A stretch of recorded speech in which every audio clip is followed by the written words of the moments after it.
ये सारे फ्रॉडिये हैं। लॉयर्स मूवमेंट की मुशर्रफ के खिलाफ, बड़ा धड़ल्ले से की। आज किधर है लॉयर? तो अख्तर मेंगर की एक बात है, 50 जज, 50 जर्नैल, 50 सियासतदान, 50 मीडिया वाले, इनको भी लटकाएं तो पाकिस्तान ठीक होगा। अब अच्छा, तो 4 के 4 चले गए ना। अब ये एक आपके पास जिंदा है ना, उसको लाएं।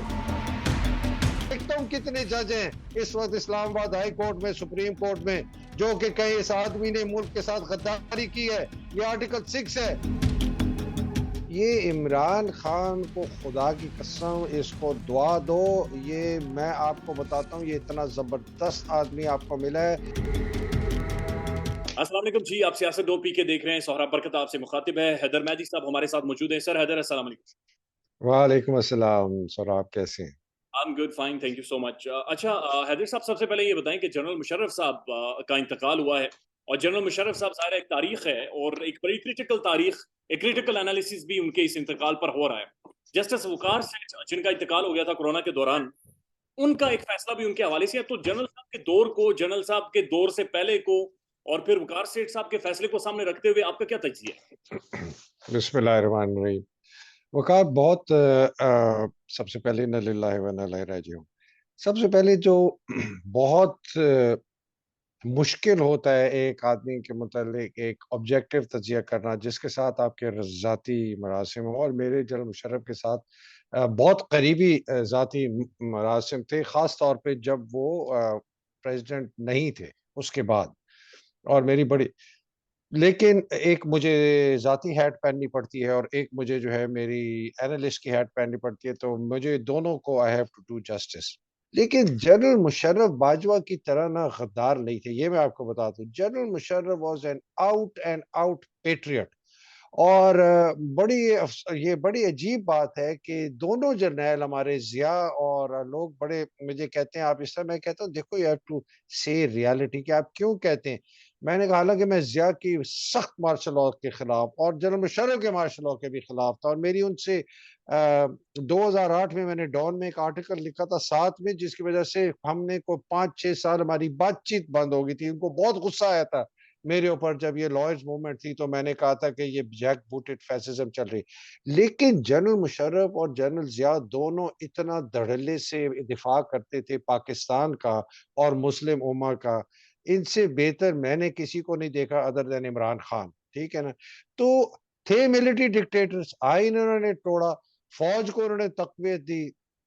हमारे जो इंस्टीट्यूशनल सिविलियन इदारे हैं, वो नहीं ठीक हो सके इनके दौरों में, पुलिस नहीं ठीक हुई, जुडिशरी को इन्होंने तबाह किया, ब्यूरोक्रेसी को तबाह किया, उसके नताइज हम कर रहे हैं। बट ही वाज़ और ये बड़े सिंपल, मैं अपने ज़ाती तौर पे बताऊँ, बड़े सिंपल और वार्म और जेन्युइन आदमी थे।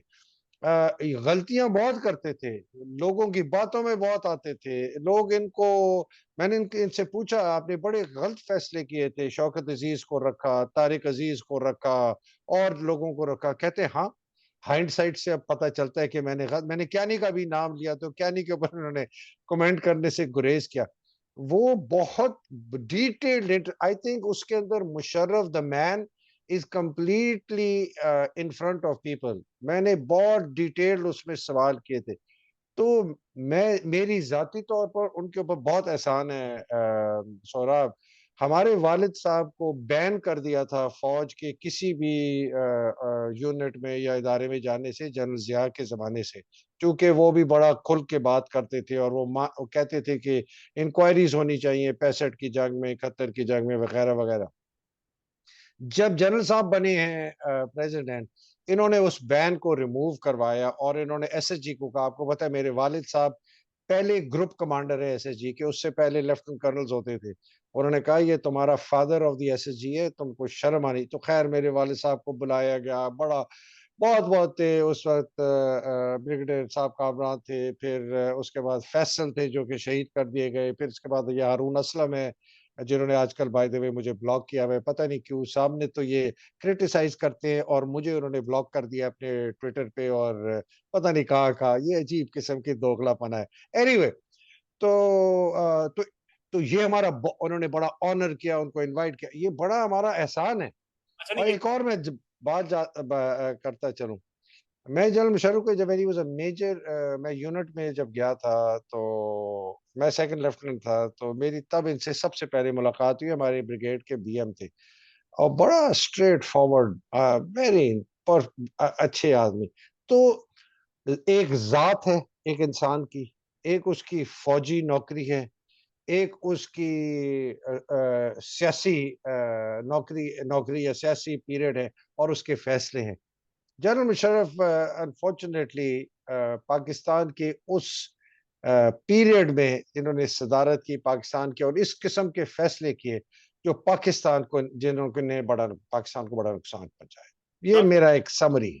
सर उनके ऊपर संगीन गद्दारी का ट्रायल चला और जस्टिस वकार सेठ ने उनके बारे में ये बाकायदा से कहा था कि उन्हें उनकी अगर अगर लाश भी पाकिस्तान में आती है तो उसे डी चौक में लटकाया जाए, जो कि बाद में जाहिर है वो मुअत्तल हो गया था लाहौर हाईकोर्ट की जानिब से। तो आप समझते हैं कि सर वकार सेठ की उस जजमेंट को आप कैसे देखते हैं, उस ट्रायल को कैसे देखते हैं जो आइन को मुअत्तल किया था, कॉन्स्टिट्यूशन ऑफ पाकिस्तान को, जनरल मुशर्रफ साहब ने?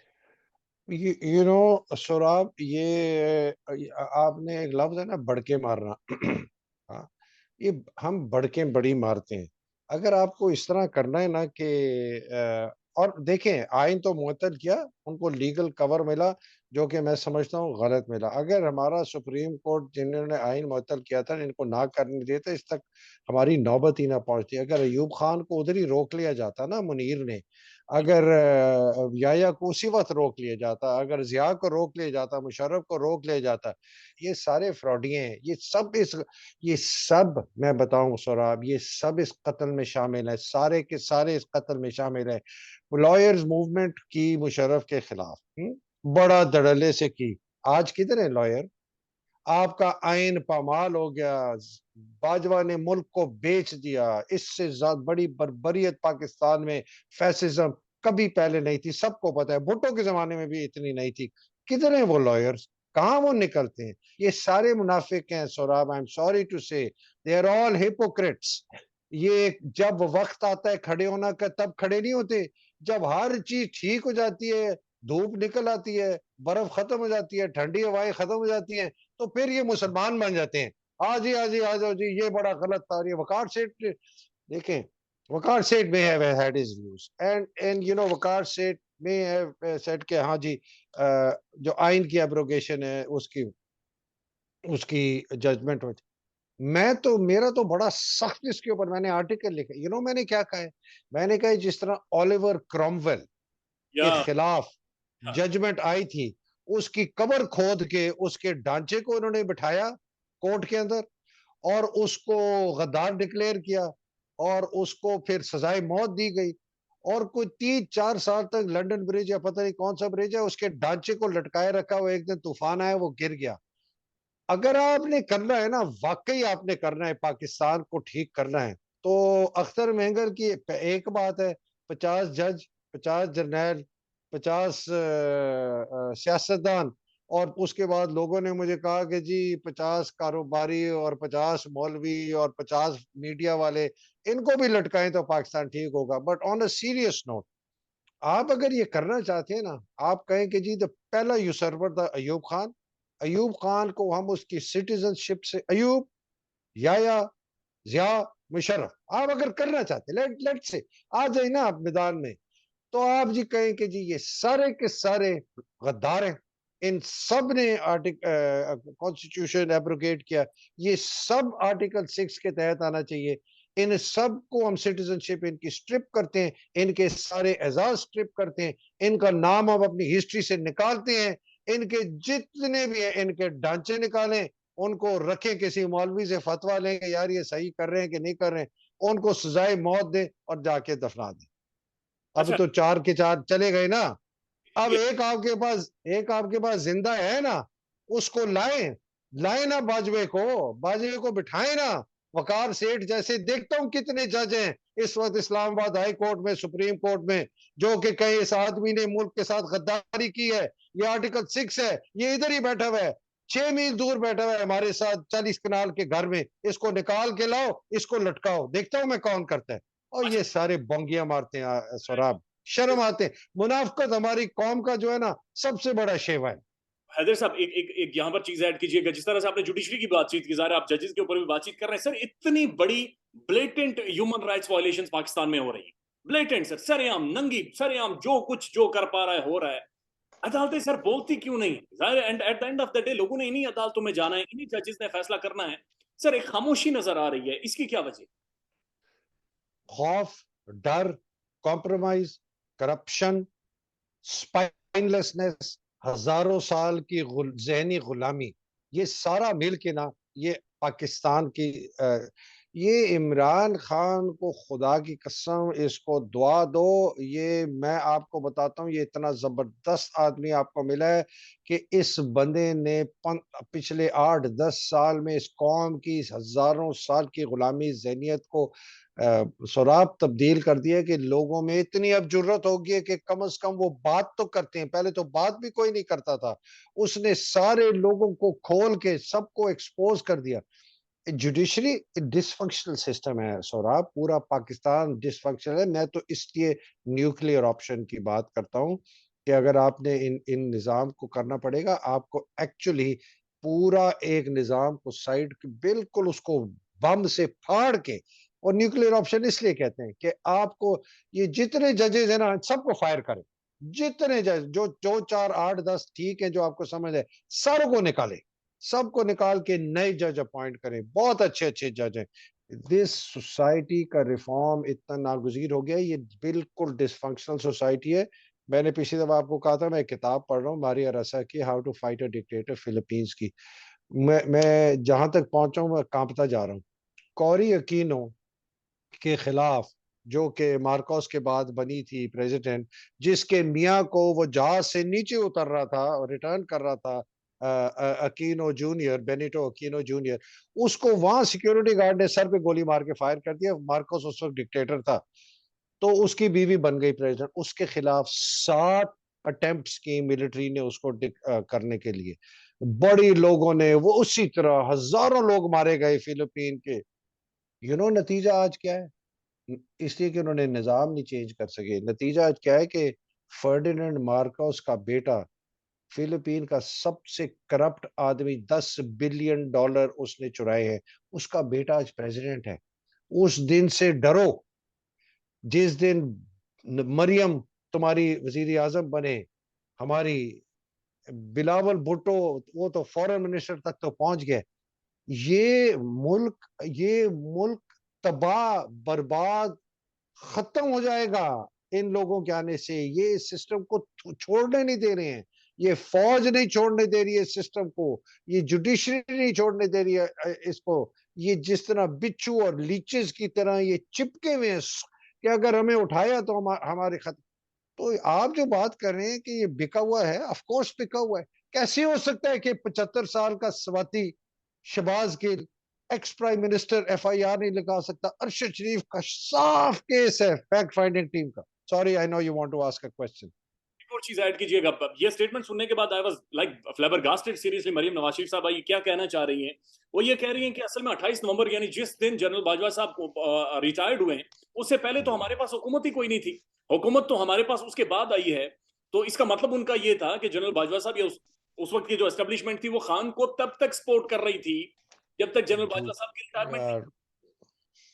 यार, यार सोराब, इस औरत का तो मैं इस ये इसमें इतना जहर है, इस औरत में इतना जहर है। ये ज़हनी मरीज भी है, by the way. She is not a normal woman. ये लोग ये अगर तारीख में मैं देखूं तो ये हिंद जैसी मुझे एक औरत नजर आती है जिसने हजरत हमजा का कलेजा, कच्चा कलेजा खाया था। बहुत बहुत खतरनाक औरत इसलिए है कि इसके पास पार्टी है और इसके पास पैसा है। इस जिंदगी में इसने धेले का काम नहीं किया, बिलावल ने धेले का काम, इनके पास कुछ नहीं है। मैं तो उन लोगों के ऊपर हैरान हूँ जो दरबारियों की तरह खड़े होकर ऐसे बात करते हैं। वो साद रफीक एक जगह मरूसी सियासत की बात करता है, और जब ये एयरपोर्ट से निकल के आती है वो उसकी तरफ देखती भी नहीं है, साद रफी की तरफ। और वो ऐसे झुक के, जिस तरह दरबारी नहीं होता, हाथ सामने पकड़ा हुआ और सर झुका के, और मरी। ये तो हमारी प्रॉब्लम है। ये मरियम की प्रॉब्लम। मरियम तो पागल है, मरियम तो ज़हनी मरीज है, मरियम के दिमाग में पॉइजन है, मरियम का की डीएनए में खराबी है। ये ऐसे बाप की औलाद है जो खुद एक मुल्क, हम में प्रॉब्लम है कि हम ऐसी औरत को हमने उस जगह पर इजाजत दी है बैठने के लिए। इसकी पार्टी की प्रॉब्लम है, इसके पार्टी के लीडर्स की प्रॉब्लम है, इसके पार्टी के सपोर्टर्स की प्रॉब्लम है कि उसने इस औरत को यहां जाके रखा। ये तो जो इसके मुंह में आएगा ये बकेगी। कभी इसको इमरान को फितना कहती है। सराब, ये लोग मुझे कहते हैं हैदर मेहदी तू जो है ना, you Imran is your hero. मैंने कहा Imran is my hero, but I tell you why is my hero. इसलिए नहीं है कि मैं आंखें गूंगा बह रहा हूं, मुझे इमरान के अंदर बहुत खामियां नजर आती हैं और मैं दिन रात उनको हाईलाइट करता हूं और कहता भी हूं। ये वाहिद सियासतदान है पाकिस्तान में, वाहिद सियासतदान जिसने 26 साल खुद जद्दोजहद करके इस जगह तक पहुंचा है। इसकी फिलेंथ्रोपी आप देखो, इसकी कमजोरियों के बावजूद आप देखो ये पावर में आया। इसकी कमजोरियों के बावजूद, इसकी टीम की कमजोरियों के बावजूद इसने 3.5 पौने 4 साल में पाकिस्तान को ऐसा संभाला दिया, इनके परदादे भी ना दे सकते। इनका क्या काम है? उधार लो, करप्ट उठाओ, वापस भेजो, फिर पैसा खत्म हो गया, फिर उधार लो, फिर पैसा चुराओ, उसको फिर बाहर भेजो। मरियम इज मरियम पाकिस्तान के कैंसर की अक्कासी करती है, खुदा की कसम। She is the symbol of the cancer of Pakistan. So is Bilawal, so is Imran, this guy Zardari, so is Nawaz Sharif. ये कैंसर है। ये हमारे, अगर किसी को काट के बाहर निकालना है, मैं इनको काट के इनको खड़ा करें कटहरों में। ये क्यों जेल में नहीं है? She is a convicted criminal, she is a forgerer. क्यों नहीं उसको अंदर डाला? और ये बाजवा वाली बात करती है, इतने झूठे मकार फ्रॉडी हैं। बाजवा तो खैर था ही। इसका मतलब है कि अगर कहते हैं बाजवा बाय द वे इनके साथ आखिरी दिन तक लगा था, सिर्फ उनका एंड में कुछ झगड़ा हुआ था, बाजवा एक्सटेंशन मांग रहा था, इन्होंने कहा नहीं जी तुम घर जाओ। ठीक है, ये इनका बस उधर जाके इनका झगड़ा हुआ है। सब एक नुकता ऐड कर दे साथ, क्या दूसरी तरफ से कोई जवाब आएगा? क्या जावेद चौधरी को एक दफा फिर बुलाकर कोई कॉलम लिखवाकर जवाब दिया जाएगा इस बात का? अरे जवाद चौधरी भी एक वही एक गंदा फोड़ा है इस सोसाइटी का। जो नहीं, मैं मजाक नहीं कर, देखिए जवाद चौधरी की जात पे मुझे नहीं है। मैं जवाद जवाद चौधरी जैसे लोगों की सोच की बात कर रहा हूँ, जिस किस्म की वो सोच रखने वाले, ये वो दरबारी फोड़े हैं। ये वो लोग हैं जो इस किस्म के कैंसर को आपके सामने एक बड़ी अच्छी शक्ल में उसके ऊपर ढांप के, उसके को खुशबू डाल के, उसको गोटा किनारी करके आपके सामने कैंसर पेश करते हैं और जहर पेश करते हैं कि इसको खाओ ये बड़ा अच्छा है। और ये नहीं पता कि अगर हम इसको खाएंगे तो हमें कैंसर हो जाएगा, हम मर जाएंगे।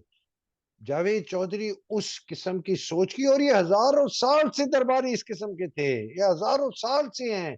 ये कूफा में भी थे, ये यजीद के साथ भी थे, ये मक्का के जो रसूलुल्लाह के खिलाफ जब पूरी जंग चल रही थी अबू सुफियान के, ये उधर भी थे। ये हर जगह थे।